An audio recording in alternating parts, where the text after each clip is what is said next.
So, greetings, friends and followers. This is Nurses Talking. I am Joe Barsi. As always, if you like what you see and hear, subscribe, leave us a comment, give us a like. We'd love to know what you think. So, today, my guest is Ms. Paula Nichole Goode. And Paula Nichole Goode, she's the founder of the Goode Life Experience. She's a transformation coach, a registered nurse, and a best-selling author. Paula focuses on supporting ambitious women through mindset transformation and emotional healing as they learn to embody their feminine energy. She's a heart-centered strategist who helps women discover what it means to live as their most authentic self and to discover intimate connections in healthy relationships. Her teachings through her courses and programs center around subconscious mindset shifting, confidence building, and holistic well-being. Many of her clients are trying to discover themselves after divorce, breakups, unhealthy relationships, and narcissistic abuse. They're desiring to be loved, supported, and respected after dealing with years of codependency and unhealthy relationships.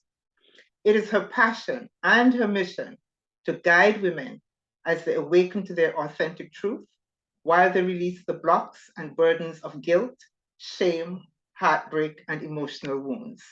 So, welcome, Paula. Thank you. Thank you. And thank you so much. Thank you so very, very much for coming, agreeing to do this. I really do appreciate it. I'm glad that I can be here. Thank you for inviting me. Yes. So, as I read your bio, but typically the first thing I want to know is why are people nurses? So, why are you a nurse? So for me, I'm a giver, number one. Yeah. As nurses, we do give. And for me, I've always just enjoyed learning about humans in a variety of ways. So I love science. But for me, I went nursing versus the medical route of being a doctor because as a nurse, I get to actually interact with people and have that one-on-one connection where I get to tap into a portion of their lives and actually help them get better. Yeah, yeah, yeah, yeah. That's awesome. That is as I speak to nurses and they tell me the various stories of how they come to be a nurse, it always ends up being just quite almost what you said. You know, that we want the one-on-one connection, we want that thing that other healthcare professionals don't seem to get.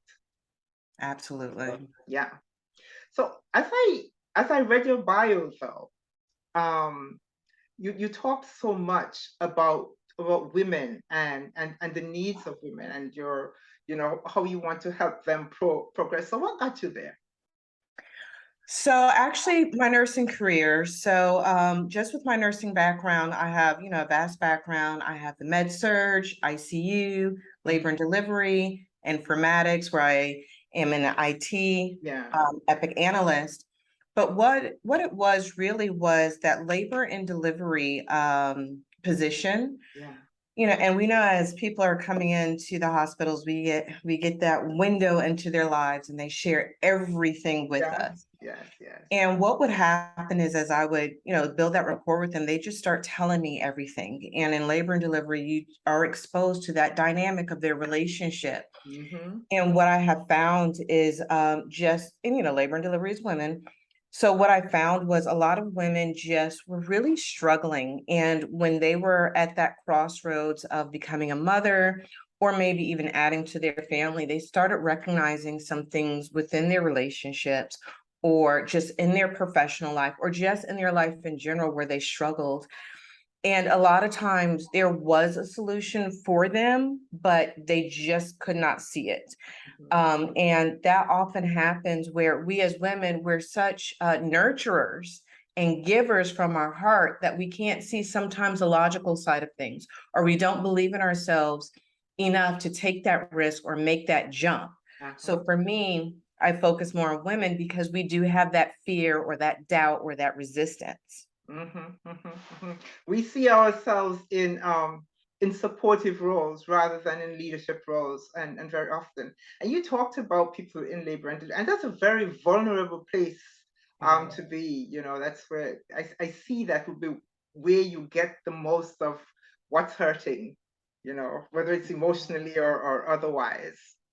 Absolutely, That's it is. that's where you can get that. So, but you have you just mentioned to me that you have a wide range of experience. So that gathering that experience comes with challenges. Mhm. So what would you say are some of those challenges that you faced? It was people. By nature, I am an introvert. So as easy as it is for me to connect with people, I get drained by people. So, I had to figure out how can I be that nurse, be that person that I want to be without having my energy and everything drained from me where I just want to put up a brick wall to say no people today. And even with informatics, so, nurse informatics is, the combination of nurse science, computer science, technology. But Mm-hmm. in my first informatics position, I actually supported nurses at the elbow as they were using technology. And what I really noticed with that is I really had to step out of my comfort zone because I had Mm-hmm. to say, hey, what's your problem today? And then offer them a solution. And then also with that, I had to speak with leadership often to say, hey, this is a problem in the hospital or with your nurses, or this is why we're having medication errors, but I have the solution, Mm-hmm. and be able to talk with them confidently and let them know, hey, this is what's going on, but I have it handled. So a lot of my challenges really was me stepping into who I was authentically. And that's in every role, because if you think about it, whether it's my informatics role or labor and delivery, or like I said, I did med surge, Mm-hmm. ICU, and I even did psych with adolescents. It's really being able to step into that role comfortably as yourself and have your, just know that your knowledge, your experience, your education is going to provide the solutions, whether it is to fix something, to help someone get from point A to point B, to help convey a message, to communicate, to advocate. And that really is a huge challenge that I've experienced. I still experience it sometimes, but I see so many nurses experiencing it as well. It's interesting that you started that answer by telling me that you see yourself as an introvert. Do you know how many nurses tell me that they're introverts? And I I had to stop and think about it and wonder, "Wow, are we really?" Because we put ourselves out there. And if we're truly then really truly introverts, then it says a lot about the other qualities that we have that force us to actually put ourselves out there in the arena that we do. It's amazing to me. So Yes, that's and what I found from with a lot of introverts, we are definitely heart-centered givers, and that connection just really stands out. yeah, yeah, yeah, yeah. So what led you then to create? Well, you said these women told you, but the good the Goode Life Experience. Mhm. That's an entrepreneurial venture. Yes. Yes. So um, as I see, as you talked about it, you spoke to and you tried to help these women within the hospital setting, but now you've stepped out. And so, who other than women, what kind of women um, are your target clients? My target clients are really a version of me, and Mm, that is that ambitious woman who is a heart-centered giver, who's been hurt, who's had the self-doubt, who's had the life experiences that has held her back, that has caused her pain. And she has these dreams, she has these desires, but she can't necessarily see the light at the end of the tunnel because there's so much pain, there's so many wounds in front of her. And you have that ambition, but you have these wounds and you really just don't know how to move forward. So for me, I was that woman, like I said, and I had my personal experiences. I went through the divorce. I had the unhealthy, toxic marriage. I had to recover from narcissistic abuse. As I was going through my healing, I realized I had some childhood trauma that had got into my way to the point where not only did it impact my personal life, but it impacted my professional life.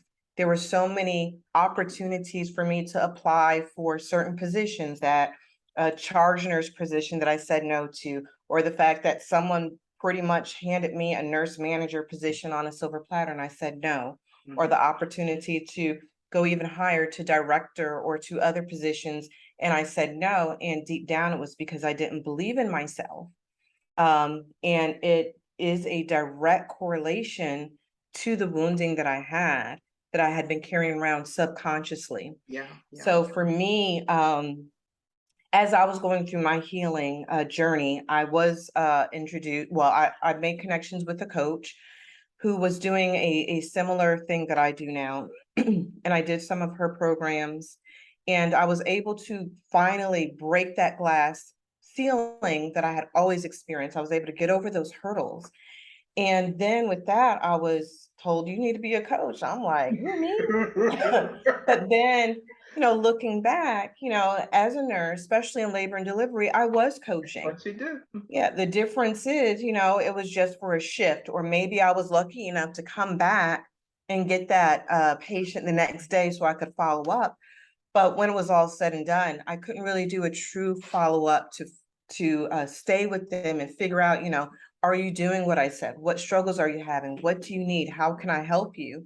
So the coaching actually gives me that opportunity, not only to help people in the way that I want, where I don't have to worry about joint commission. Big thing. Yes.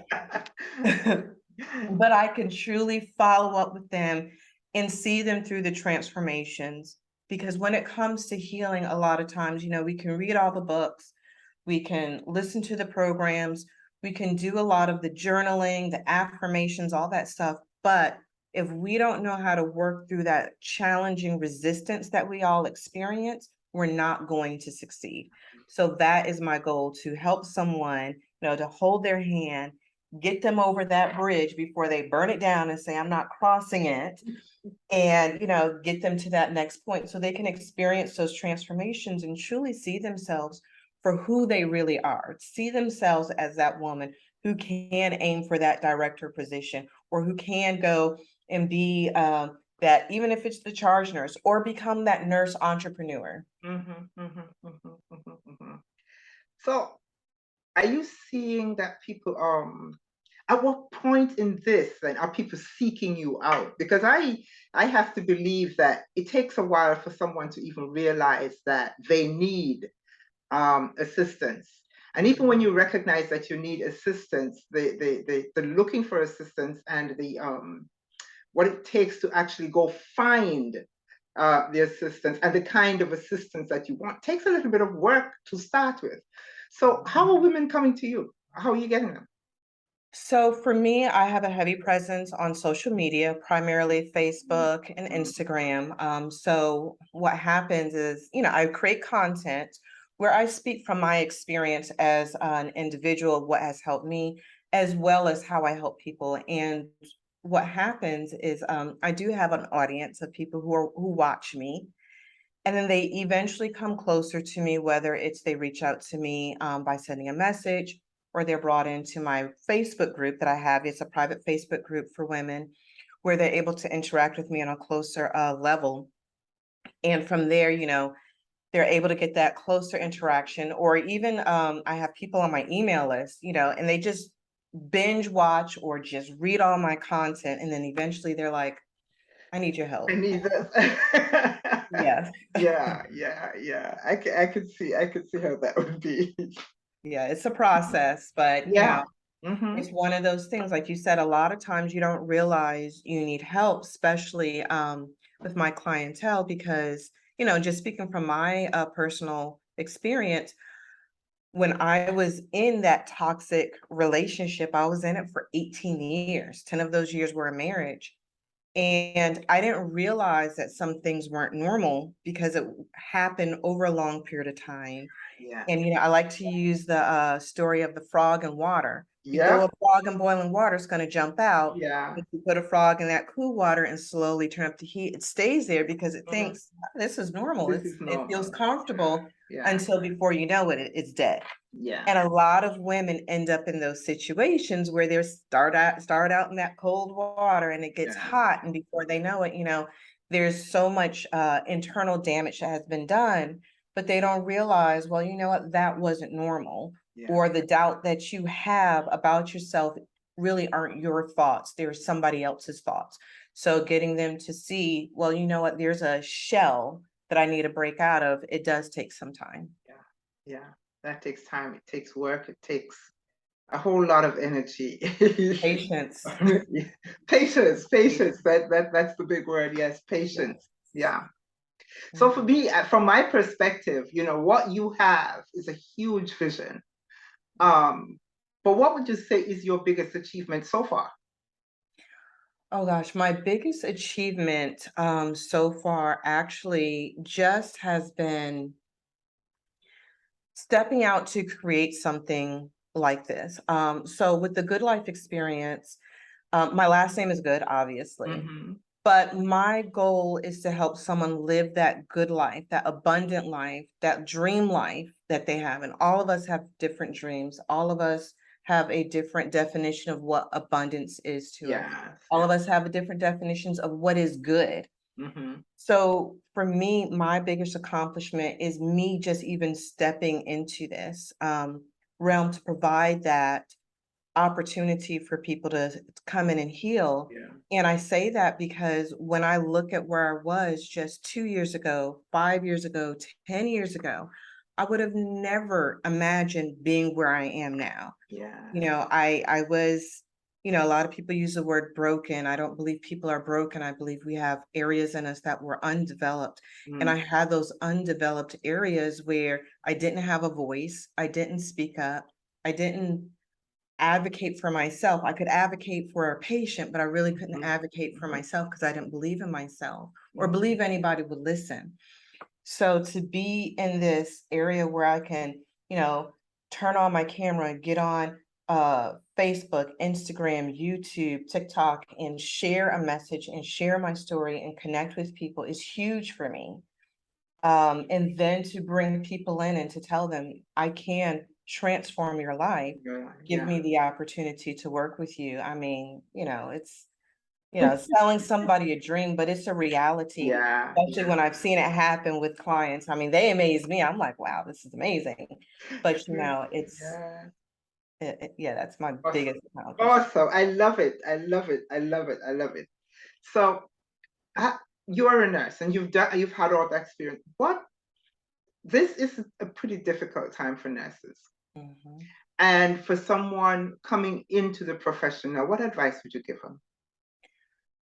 The most important thing is to understand your why. Mm-hmm. Okay, and it's not the paycheck. It's never the Mm-hmm. paycheck because I don't care how much they pay you, it's never going to be It's worth not enough. Mhm. it. Yeah, I know. Never worth it. And that's coming from someone, I've also done travel nursing, so I was getting those high paychecks. Yeah. It's never about the paycheck. It's always about your why. So always know your why. Why are you doing this? Always be willing to shift, because when it comes to healthcare, not everyone respects nurses. Not everyone values nurses. Yeah. They know we are needed. They cannot run without us. So they bring us in because they must, but they may not always value us. And the moment you realize you're not valued, it's time for you to shift. You do not need to be the bottom of somebody's shoe just because, Mm-hmm. and you can live out your calling in a more supportive environment. And these environments do exist. The other thing is, don't be afraid to step out of your comfort zone. We get into our different specialties and learn because, we believe, this is what I want to know.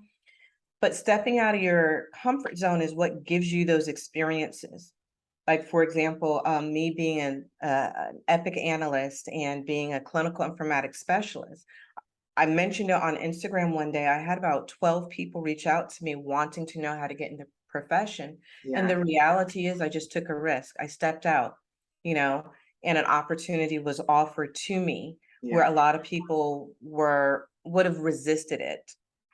So you have to be willing to take that risk and recognize that you're experienced, your license it is your golden Yeah, ticket, but yeah, get that experience yeah, first. yeah. Absolutely, absolutely. I'm glad you started with, know what your why is. And that is why absolutely every single time I speak to a nurse, I ask them why. Why are they a nurse? Because it's so important to know why. Otherwise, you're not going to enjoy this. You're not going to, Well, it's so I'm also collecting these words, Paula. I want to know how we see ourselves. And so I've begun asking nurses, what would you say is the most essential quality? If you can do it in just one word, what would that word be? The most essential quality of a nurse? let's see. I would definitely say advocate. Advocate. Okay. Mhm. Mm-hmm. Yeah. And I say that because at the end of the day, we're there for the patient. We're trying to get that patient to a different area of their life, regardless of where you're working, whether you're in Yeah. a clinic, a hospital, even like I said, in IT, we're still at the bottom. The bottom line is we're That's focused it. on that Yeah. patient of getting them there and being that advocate, whether it's for the patient or for a new procedure or doing things a certain way or communication, it all impacts that patient, um, no matter what. Yeah. And we have to be advocates. Yeah. Yeah. Yeah. Absolutely. Advocate.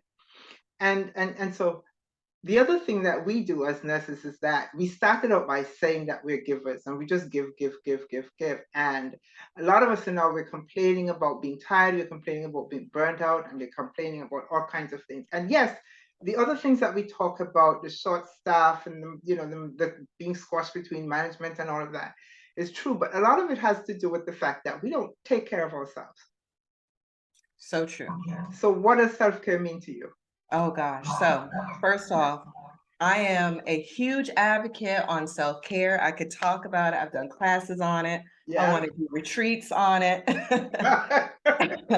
And mainly because I was that person, once again, who did not do self-care, and I really didn't understand self-care. So for me, self-care isn't just about what we do for ourselves on the outside. It's not about just our nails, our hair, that facial, not even that spa day or that girls trip. It's really digging into that well-being and putting yourself first, making yourself a priority, because let's face it, if you can't take care of yourself, you cannot take care of anyone else, whether you're a nurse, mother, wife. If you're by yourself, you're trying to run that household. If you're sick, that household, it will not be running itself, Yeah. you know? So you have to take care of yourself from within, and that well-being really requires you to get still, um, make time for yourself, do those purposeful activities that address your mind, your body, and your spirit, Yes. because it's all interconnected. And, when we start looking at the disease process, we know the disease process hits us at the cellular level and everything. Yeah. Stress impacts our cells. So when we have that long-term chronic stress, it's going to contribute to the long-term aspect of diseases. Mm-hmm. So this is why our nails, they can be as pretty as they want. Mine look really good, but when I'm burnt out, it doesn't matter. Exactly. So we Yeah, really yeah. have to get inside of us and really do that inner work, and not just, oh, I did it for this weekend, but it has to be a regular routine. Some days may be heavier, some days may be lighter, but you have to have that purposeful routine where you are doing self-care. And one of the key things I tell people to do is have a daily routine. Yes. And your daily routine doesn't start in the morning, it starts the night before, Mm-hmm. because your sleep is so significant, is so important for your overall health. Yeah. So get that daily routine. If you don't get anything else, get that daily routine that starts at night, carries over to the morning, set your intention for the day, and stick by it. And stick to it. Yes, and stick to it. So very, very, very important because um, I started at one point to think that I was sounding kind of harsh when I started telling people that, the reasons, some of the reason or part of the reason, big part of the reason that they feel the way they do is their own fault. And I had to start recouching the words and reusing or using different words because people would look at me like, but I'm giving, so how could I be, at fault? Yes. But we need to understand that we are important. Somehow we have bought into this thing that we should put ourselves last. Um, and it doesn't work. If that's what you do, it doesn't work. It doesn't work. It doesn't. It really doesn't. No. And, I think my first experience with that, like, as I said, I'm divorced and I have two little girls and, we had to move to, the visitation and I was going through a lot with, being a mom of two little girls. They were 1 and 3 at the time. And, I was frustrated. I was tired. I was overwhelmed. But then I experienced that first time where they were away and it was sad and was hard. But then when they came back, I realized I was a better mom because I had rested. Gotcha. Yes. And, I know not everyone's in that situation, but it just goes to the point of proving that you have to take care of yourself, even as a parent, Yeah. because you will show up for your children and their lives better when you are at your best. Yeah. Yeah. And when you're not at your best, when you're drained, when your cup is empty, you have to look at what you're doing. So yes, people have to take accountability for how they're feeling because it is you pouring your cup out and not replenishing it. Yeah. Yeah. Yeah. Some time ago, I read this book called Sabbath, and it really talked about how Sabbath had nothing to do with a whole day. Sabbath was maybe 5 minutes, but it was 5 minutes of time for you. It was 5 minutes of taking yourself out of whatever else, because Sabbath, by definition, what we know of Sabbath is a rest day, right? Mm-hmm. And so that book said that concept was, whether it's if 5 minutes is all you've got, then give yourself those to yourself for those 5 minutes. It makes a huge difference. It makes a huge difference to who you are. So I agree. I agree with you that it has nothing at all to do with the nails and the spa. Nope. That feels good and looks nice. But... And it's good to look nice. That's important too. Yeah, that's important too, because when you see yourself, well, hey. Right. So I'm doing this exercise, and I don't even know. I just started doing it today, as a matter of fact. So I don't even know if it's something that I should bring up. But as we're talking about this, I'm doing this exercise that someone put out there as a challenge that said, look at yourself. Take all your clothes off and look at yourself. Look at yourself. Look to find every bump, every dimple, every everything about yourself, because very often when we look at ourselves, it's just a cursory glance. I hadn't quite thought of it like that. I hadn't quite thought of it like that. But when I thought about it, what it said to me is that, yes, you look at yourself in the mirror and it's just a glance. You give yourself a quick once over. But if that's what you're doing on the outside, that's probably very often what you're doing on the inside as well. I definitely agree. And I actually have many of my clients do that. I tell them, when you get out of that shower, after you put your lotion on and everything, so you're not, dried out, ashy, or itchy, get in the mirror and look at yourself, because that is a form of self-love. And like you said, we're glancing at ourselves. And then when we do those glances, a lot of times we're criticizing. It's like, oh, I don't like this extra weight or those dimples or my belly or these stretch marks, or, I got this scar, whatever it may be. But the truth is, this is you. And a lot of things, there's some things you can change, there's some things you can't change. But before you go changing those things, you have to accept them as who you are. Because when you truly love yourself at that raw place, when you do make those changes, they're more authentic. Yeah. And then when you start loving yourself from the outside, it's a lot easier to love yourself from the inside. And one thing that I also do is I have my people, they do shadow work, you know. And so for me, when I look at things, where there's the light and the dark, think of that yin yang symbol. You have the Yeah, white, you have the yeah, black, yeah. the shadow is the black, the white is the light and everything. And a lot of times we focus on the good aspects and we want to ignore the bad things. We want to focus on, like for me, I'm a giver and I'm kind, but I can be impatient. And I Yeah, go from 0 to 60 when those boundaries are crossed. I can identify. And it's like, I don't want to talk about that bad stuff of who I am, but truly that's who I am. And Mhm. anyone that steps into my personal life is going to experience that because you can't hide it. Exactly, So exactly. then once you start accepting that dark side of you, you can actually heal it and tweak it. Because Mhm. I'm never going to not be impatient, but I can be more compromising. And then when someone gets on me to say, you're being so impatient, I can say, yeah, I am, Yeah. settle down. I won't see it as a criticism or opportunity to fight.